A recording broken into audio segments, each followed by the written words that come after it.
Friends समस्त नमस्कार आशा करुछु मु समस्ते बहुत भलर थिबे। तो वर्तमान ये नोटिस टी आसी अनुगुल डिस्ट्रिक्ट रे गृहरक्षी होमगार्ड रे जो भाई भौणी माने रिटन एग्जाम देइथिले तो फाइनली तांकर फिजिकल पई ये नोटिस टी आसी जाईची। तो नोटिस टी आपनकर आसी गत 6 तारिख आपनकर ये नोटिस टी आसी। तो एथिरे लेखाई कोन ना आसंता तारीख 9/9/2025 रु तारीख 11/9/2025 रिख पर्यंत सकाळ 5:30 घटिका ठारू सेमानकर शारीरिक परिमाप परीक्षा, डाक्तरी परीक्षा एवं शारीरिक दक्षता परीक्षा पुलिस रिजर्व पेरेंट ग्राउंड छेलियापड़ा परिसर रे अनुष्ठित हेबाकु जाउची। एही परीक्षा केवल योग्यतामूलक हेबो, एथिरे कौनसी मार्क रहिबो नाही। तो ये आपंकर कहुई कौन ना आपंकर आसंता 9 तारिख रु फिजिकल स्टार्ट हो तो आपंकर लास्ट है 11/9/2025। तो आपंकर 3 दिन धरी आपंकर फिजिकल चली रहिबो। तो आपंकर सकाळ 5:30 घटिका माने आपंकर 5:30 पूर्व आपंकर पहुँचवाक पड़िबो। तो आपंकर कौठारे आपंकर फिजिकल टेस्ट हम आपको पहुँचवाक पड़िबो ना आपंकर पुलिस रिजर्व पेरेंट ग्राउंड छेलियापड़ा ठारे आपंकर पहुँचवाक पड़िबो।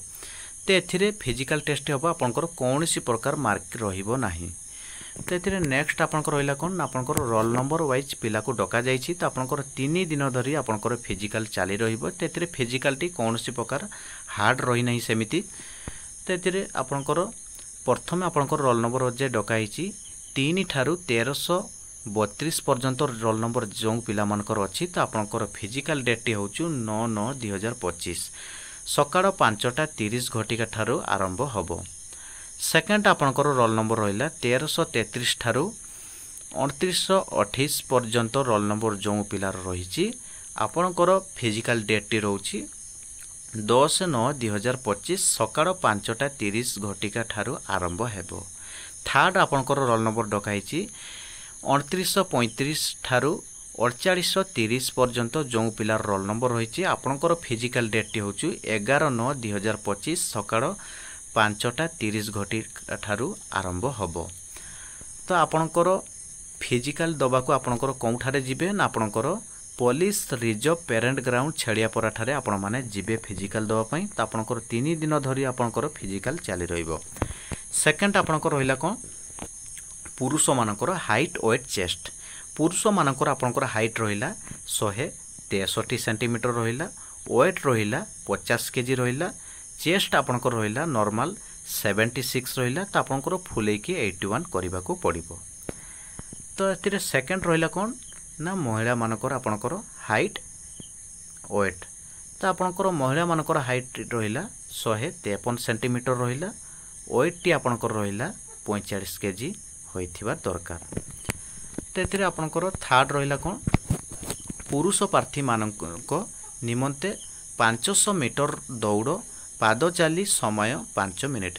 तो ये कह जाइछि कोन ना आपंकर 500 मीटर आपंकर रनिंग करिकी भी जाई परिबे। तो आपंकर वाकिंग की पाद चाली रे भी आपनर जाई परिबे। तो चाली की जिबे किबा रनिंग करिकी जाई परिबे तटा आपनक ऊपर निर्भर। तो 5 मिनिट भितर आपंकर क्वालिफाई करबा को पड़िबो। सेकेंड रहिला कोन ना पुशअप दंड 10टी आपनकर मारिबा को पड़िबो। तो एथिरे महिला मानकर रहिला कोन ना 500 मीटर दौड़ पाद चाली समय 7 मिनिट। तो एथिरे महिला मानक भी आपनकर 500 मीटर आपनकर दौड़ी की भी आपन जाई पारो कि भी आपन माने चाली की भी जाई परिबे। तो आपनकर समय दिया हिची 7 मिनिट। तो 7 मिनिट आपनकर क्वालिफाई करबा को पड़िबो। 2 नंबर आपनकर रहिला कोन ना स्किपिंग टी आपनकर रहिला दौड़ी डिया। तो ये 25टी आपंकर मारिबा को पड़िबो। तो ये पुओ पिला मानकर रहिला पुशअप दंड आपंकर 10टी मारिबा को पड़िबो। तो ये महिला मानकर आपंकर रहिला स्पीकिंग डिया आपंकर मारिबा को पड़िबो। तो ये थर्ड रे कह जाइछि प्रार्थी माने उपरोक्त परीक्षा समय रे निजर ओरिजिनल एडमिट कार्ड आनिबा सहित वर्तमान रो एक पासपोर्ट साइज फोटो एवं निजर ओरिजिनल परिचय प्रमाण पत्र आधार कार्ड भोट परिचय पत्र किंबा ड्राइविंग लाइसेंस आनिबा बाध्यमूलक। तो ये कह जाइछि कोन ना आपनकर एडमिट कार्ड सहित एथिरे आपनकर पासपोर्ट धरिकी निजर आसीबे। तो ता साथी रे आपनकर आधार कार्ड किंबा भोट परिचय पत्र किंबा ड्राइविंग लाइसेंस यदि अछि तो धरिकी एथिरे आसीबे। तो भिडियोटी को जो मानक भल लगी भिडियोटी को लाइक करेंगे चैनल टी को सब्सक्राइब करके रखिथे आगो को एमती मु जॉब रिलेटिव नुआ नुआ भिडियो मुझे आसबि।